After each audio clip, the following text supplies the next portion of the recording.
Sponsored by New Orleans Distillers, creators of fine spirits and liqueurs. Through dedication to science, art, and passion, blends of tradition and flavor emerge. For you, always locally crafted. New Orleans Distillers, classically Southern.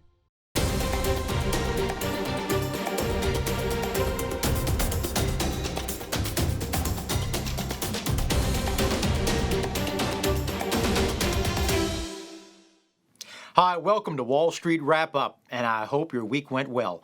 I'm Andre Laborde. Our goal is bringing Wall Street to your street for today, Friday, March the 12th, 2021. Well, this week was a milestone because it was 1 year ago yesterday the World Health Organization declared the coronavirus a world pandemic. And what a year it's been. Changes in all of our lives. Well, coming up, we'll be talking with a writer and biographer, Walter Isaacson. And he's got a new book coming out that deals with this subject. Stay tuned because it's going to be interesting. But first, how did the markets do this week? The Dow Jones Industrial Average ended the week at 32,777, up 291 points for the day and up 4% for the week. The S&P 500 closed today at 3,943, up 3.7% points for the day and up 2.6% for the week. And finally, the NASDAQ finished the week at 13,319, down 81 points for the day and up 3% for the week. The Dow Jones, along with the S&P 500, had record closes. Well, let's get to our guest tonight. Walter Isaacson is a professor at Tulane, former CEO of CNN and chairman of the board there. He was editor of Time magazine, biographer of Steve Jobs, Albert Einstein, Benjamin Franklin. Well, if I mentioned all of them, we wouldn't have time to talk to the writer himself. Let's get to it. And he's got a new book out called The Code Breaker, and it's just being released, and we'll be talking to him about that as well. Walter, welcome to the show. We're glad to have you today. Great to be with you, Andre. Thank you. You know, Walter, it's interesting. I mean, with your background of so many different things, I'd love to ask you your idea. When you were with the news business, with CNN and Time magazine, how have you seen the news business been changing the last 5 years, 10 years? I think the news business has become polarized just the way our society has, and perhaps it's either reflecting our society or causing some of the polarization. With the advent of digital media, instead of being like when I was at Time magazine, we had to try to appeal to a very broad audience. Now, if you're a cable news show or a talk radio show or somebody in the blogosphere or somebody who's got followers on Facebook or Twitter, you just have to keep your own followers pretty passionate. And I think it tends to cause people to engage them, but another word for that engagement is enragement. You tend to fire people up. And so whether it's cable news, which has become polarized, and even newspapers have, although I still think that the Times-Picayune does a good job, and I think local newspapers do a good job. The problem there is that the business model for local news isn't great these days because Facebook, Twitter, and Google take 80% of the ad revenues. That's true. It's interesting. Years ago, I saw in the theater's network, Patty Chayefsky's network, and I'll be honest, I thought it was an enjoyable show, an enjoyable 2 hours, loved it. But I thought, mixing entertainment with news and, well, it's fiction. Well, about 6 months ago, Turner Classic Movies had network back on, and I was surprised how, in the course of these years, how, I don't know if you could say Patty Chayefsky was a clairvoyant or a psychic or whatever, but the mixture of news and entertainment in the entertainment business of how many eyeballs, it would just surprise me. I was expecting, anyway, any day hearing I'm mad as hell and I'm not going to take it anymore being yelled out the windows. Yeah, it's mainly true in digital media, social media. It's all you're aiming for is clicks and eyeballs. And one problem is it's so advertiser dominated. Places like the Wall Street Journal, where it has subscriber revenue, they tend to have to produce valuable or value-added news because otherwise people wouldn't keep paying for it. So I think it's probably useful not to have all media try to be free and advertising supported. It's useful to be disciplined and not, to have that discipline of having the marketplace decide, are you producing something useful for me? That's true. Walter, talking about writing and when you write books, what type of internal areas do you use when you think of a subject of whether or not he or she is worthy of becoming the subject of one of your books? I'm a biographer and a writer who feels that if this isn't going to be an inspiration, if I can't use it to be a journey of discovery, that will probably help people either understand the world a better place or inspire them to make the world a better place. There's no use in writing it. Hmm. You certainly know of the great novelist from down here, Walker Percy. And he was a bit of a mentor to me. And he said there are two types of people come out of Louisiana, preachers and storytellers. And he said, for heaven's sake, be a storyteller. The world's got too many preachers. That's a great line. That is an excellent line. That's good. Have you ever thought of a subject and then while doing research you thought this isn't working? I'm gonna do a 180 and not do it? Really? Yeah, in fact, a very relevant one to here in New Orleans, which is about 6, 7 years ago. I'd been doing a lot of work on Louis Armstrong. I used to play jazz. I once or twice met him, and I thought that through Louis Armstrong you could do the history of jazz, but also New Orleans, the complexity of the racial castes and systems, and different types of tribes in New Orleans, so to speak, in the early 1900s. And I thought it would be amazing because he was influenced by the Creole orchestras and the French opera house, as well as the marching bands and the sanctified church. And he brought it all together, the drummers of Congo Square.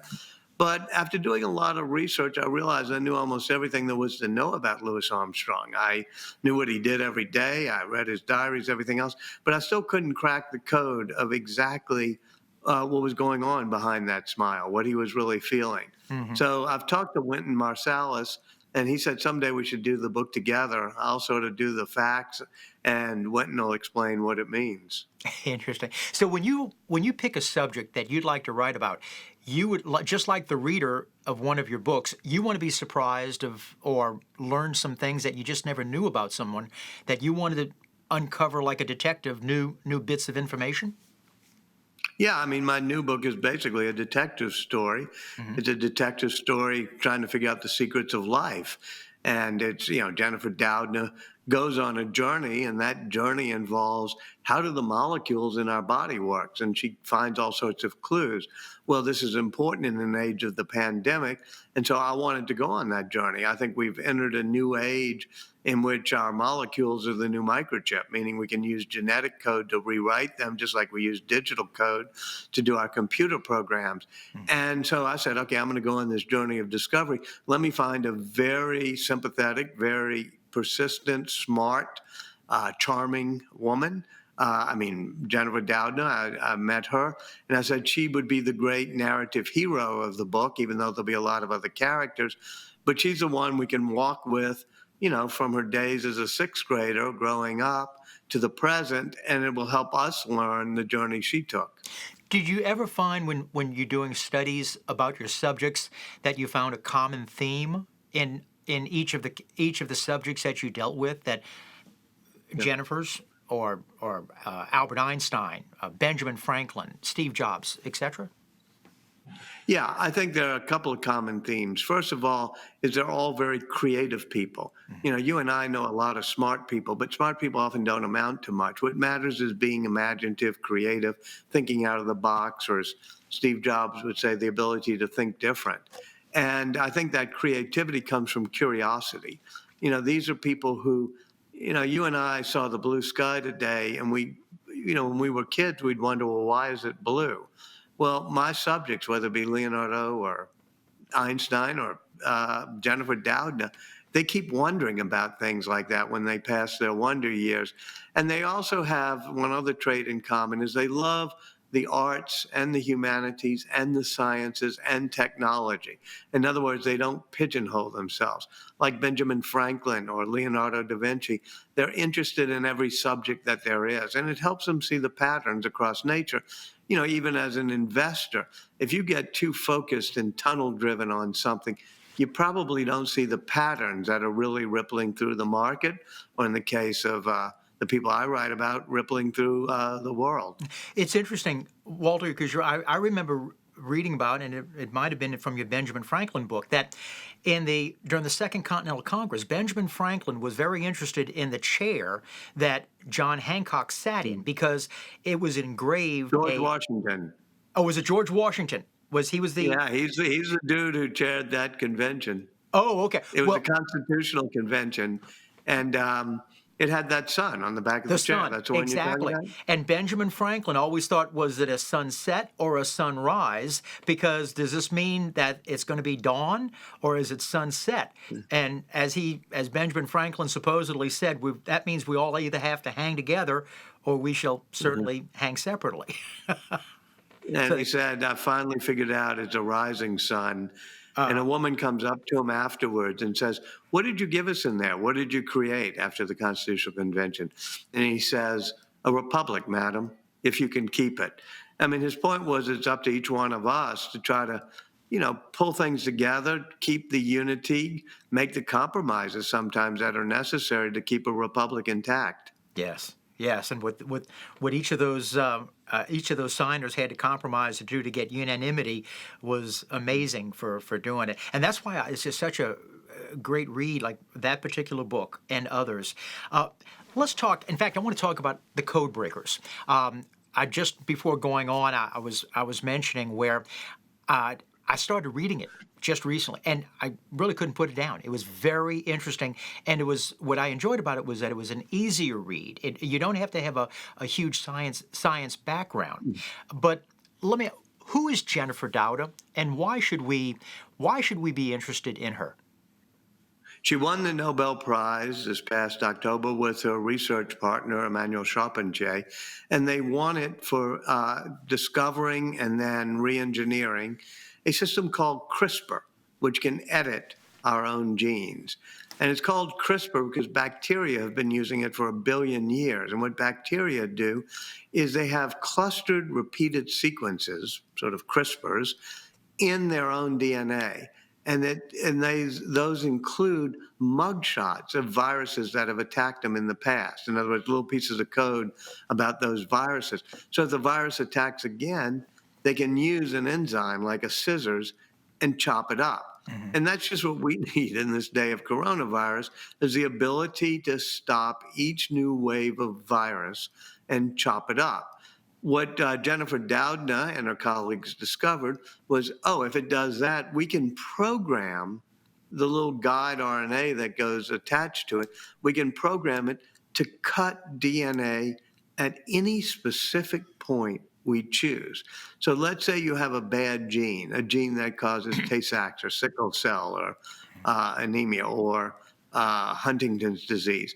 If we want to edit it, and this has been in practice, it worked last year curing somebody of sickle cell, we can edit that gene precisely. The interesting thing is that eventually we'll be able to choose the genes we want and make more complex edits, make ourselves maybe taller or stronger or change our eye color, and do it to our children in ways that can be inherited. So it's a bit of an amazing technology, but one that we have to use wisely. Mm-hmm. And do that. What also is, I was very glad that you came tonight because today is March the 12th of 2021. Tomorrow is March 13th. And tomorrow will be 1 year on March 13th, 2020, when Jennifer Doudna walked into the room with her Berkeley colleagues. And this was when COVID was just getting known of what it was. And she said, we have to use CRISPR to be able to solve this COVID crisis that's about to be coming. And it's going to be tomorrow, will be the 1 year anniversary of that talk. Yeah, that's interesting. Mm-hmm. Yeah, that's interesting. It was a tale that I used to open the book. She's a mother. She had a 17-year-old son, has a 17-year-old son named Andy. And Andy was off a year ago at a robot building competition in a small town in California. And Jennifer Doudna woke up at 2 in the morning. Berkeley, the university where she teaches, had just shut its campus down because of the coronavirus pandemic. And Jennifer wakes up her husband. It's 2 in the morning, says, "We got to get in the car and we got to go pick up Andy because I don't want him to be in this big convention center with this pandemic." Now, Andy's an only child, so you can imagine he was pretty, like, "Oh, mom, oh, dad," when they picked him up. But as they were leaving the parking lot, Jennifer and the family got a text message saying robotics competition canceled. Everybody go home. And so when she gets back to Berkeley, she says, "I've got to gather all the scientists in the Bay Area I've been working with so we can now turn our attention to coronavirus." And they do things like they've created new testing technologies, new ways to take on the disease and creating antiviral treatments. So I think this revolution we're going through, in which little molecules like RNA can be a guide to chop things up, or they can be a messenger. I went to Ochsner Hospital here last July to sign up to be part of the Pfizer clinical trial. Why? Because that uses the same technology I'm writing about, a tiny, tiny bit of RNA that serves as a messenger that tells my body's cells, "Oh, build this little fragment of a protein," meaning the spike protein, and that will help stimulate your immune system so you won't get coronavirus, you won't get COVID if the real coronavirus hits you. So all of that, I think, turned our attention to the importance of this type of technology. Now, I must say, Ochsner has been at the forefront of it because Ochsner has done the clinical trials both for Pfizer and other places, and it's helped us get to this place where we are, where we now have vaccines that I hope means that this March, 13th and 14th, will be the turnaround. I remember St. Patrick's Day here last year, where it was the last parties, and the mayor was saying, "Please don't do that," and she was right. Yeah, so true. You talked about RNA, and a lot of times we know people know of DNA. Actually, I think reason more people know of DNA is because of the O.J. Simpson trial. But you even like the RNA is the forgotten sibling of DNA. But RNA is extremely important because it's like what you just said. It's the messenger that brings the proteins that transports for the body. DNA is the famous sibling. It gets itself on magazine covers, or people talk about it during OJ trials, that sort of thing. But like a lot of famous siblings, it doesn't do much work. It just sits there in our nucleus of our cells, curating our genetic information. But RNA actually goes out and does work each day. It sort of takes a snippet of information from our DNA to build a particular protein, whether it's a hair follicle or a fingernail or a hormone or a neuron in our brain. And so that's what RNA does as its basic role in life, is it serves as a messenger to take this code for our bodies and our cells and bring it to the manufacturing region of the cells so that our body stays healthy. I understand. Tell you what, we're going to just take a brief break. We're talking with author and biographer Walter Isaacson, talking about his new book out called The Code Breaker, and about Jennifer Doudna, and we'll be right back after this.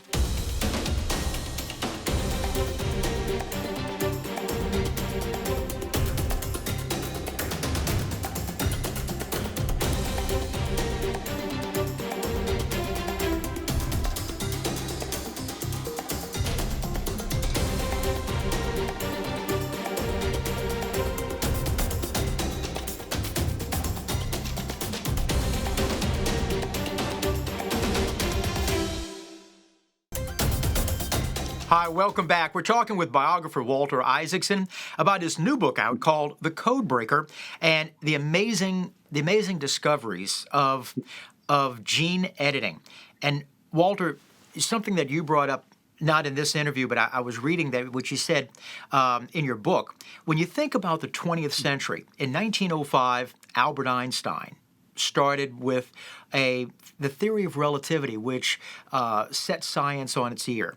And then in the last half of the 20th century, we were able to write code for computers, which you had, biographed with Steve Jobs and such, but it was a milestone for humanity and for civilization. But now, the beginning of the 20th century, what we were able to do for computers in the latter part of the 20th century, we're able to do with gene editing now. Like you say, with this Exactly. RNA. And in the year 2000, we sequenced the human genome. The Human Genome Project was a big deal, and it meant that we could read all of our DNA in our body, know where our genes were. But that didn't help us too much because it was fun to read those genes. What's become important is the possibility that you can rewrite them if there's a problem you have genetically.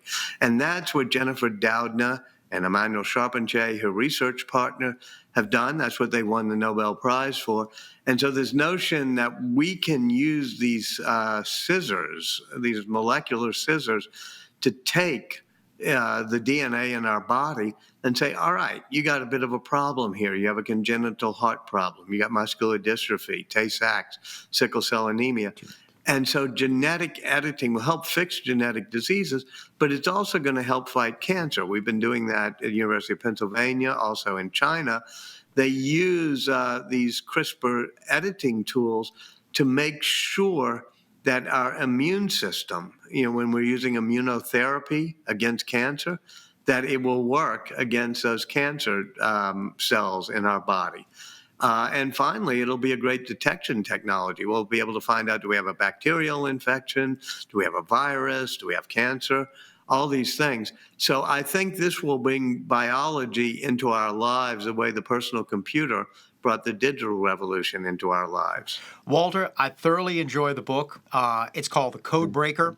I certainly recommend it. And for people like Jennifer Doudna and others, thank you for coming on this evening. I hope it's a great success for you. It should be a great success because it's well written, well researched, and we appreciate you coming in tonight. Thank you. Well, I'll be around. And by the way, if I can make a little plug, tomorrow, Saturday, I'm going to be at Baldwin's bookstore, that wonderful new bookstore on Elysian Fields at 11. Octavia Books at 1 o'clock, signing books if you want. And Garden District of Books, of course, with Britton Trice and the Geldermans and all. They have signed copies of the book as well. So thank you, it'll Walter. be fun.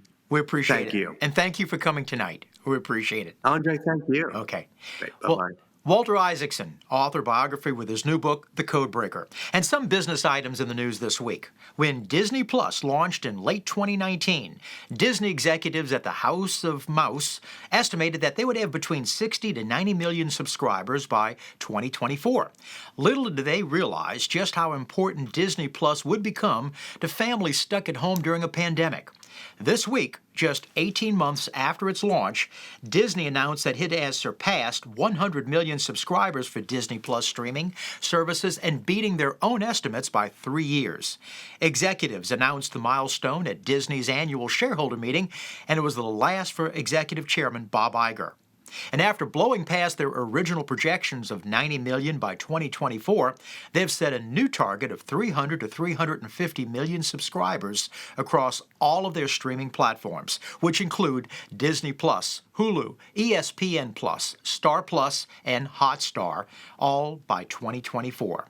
And Disney hasn't forgotten about its theme parks. California is relaxing restrictions on their park in Anaheim, California, while the company's Florida park, Disney World in Orlando, are currently open at 35% capacity. And by the way, all 4 of Walt Disney World parks are completely booked next week.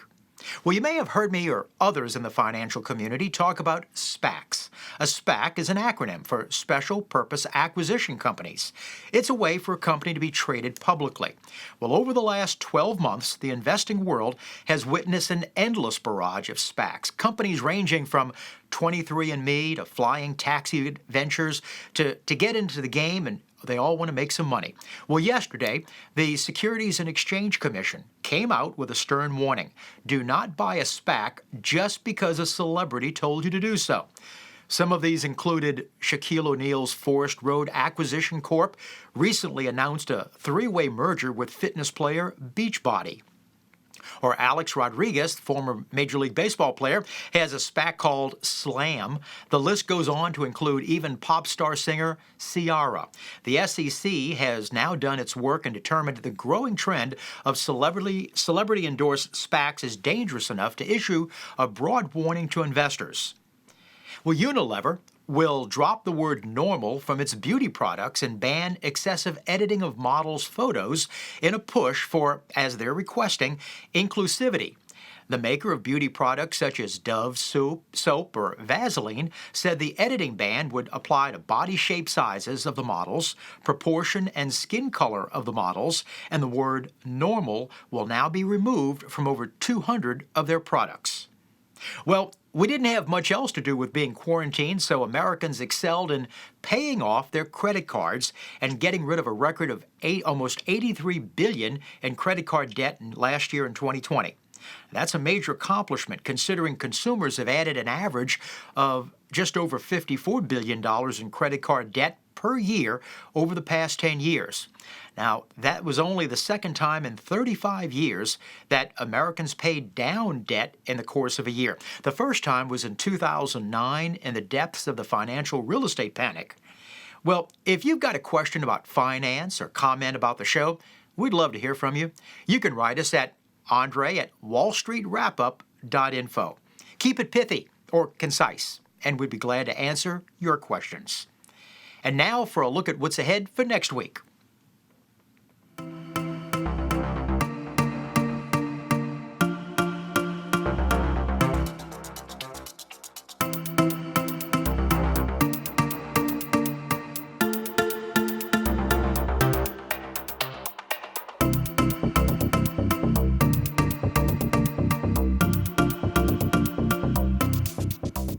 Over the last 366 days, Americans were confronted with a series of headlines that seemed to be lifted out of a science fiction novel. The NBA was suspended. Tom Hanks announced he had COVID-19, and the World Health Organization declared the coronavirus to be a global pandemic. Well, it's been a long year. To put it in perspective, nearly 118 million people globally fell ill with the coronavirus, and 1 year ago today in the United States, the death rate due to COVID was at 38. Today, that number is 528,000. With Operation Warp Speed and a surprising most of the talking heads who pontificated with authority that a vaccine could never be available by at least a minimum of 2024. Well, not only that a vaccine was developed, tested, and administered to the public, but a number of them have before the end of 2020. Now, more than 321 million vaccine doses have been administered in 118 countries. And despite adding 379,000 jobs last month, the U.S. economy is still down 9.5 million jobs from its pre-pandemic level in February of 2020.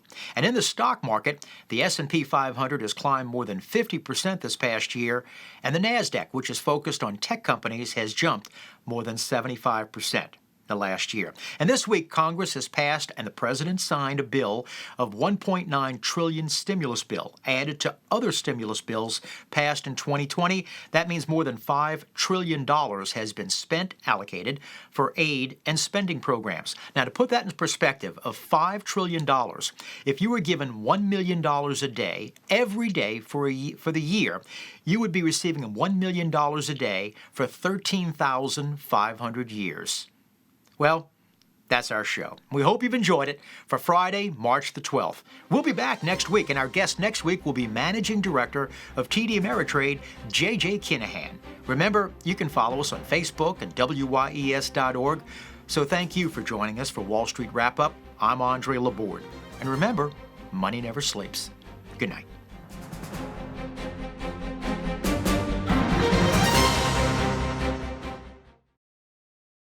Sponsored by New Orleans Distillers, creators of fine spirits and liqueurs. Through dedication to science, art, and passion, blends of tradition and flavor emerge. For you, always locally crafted. New Orleans Distillers, classically Southern.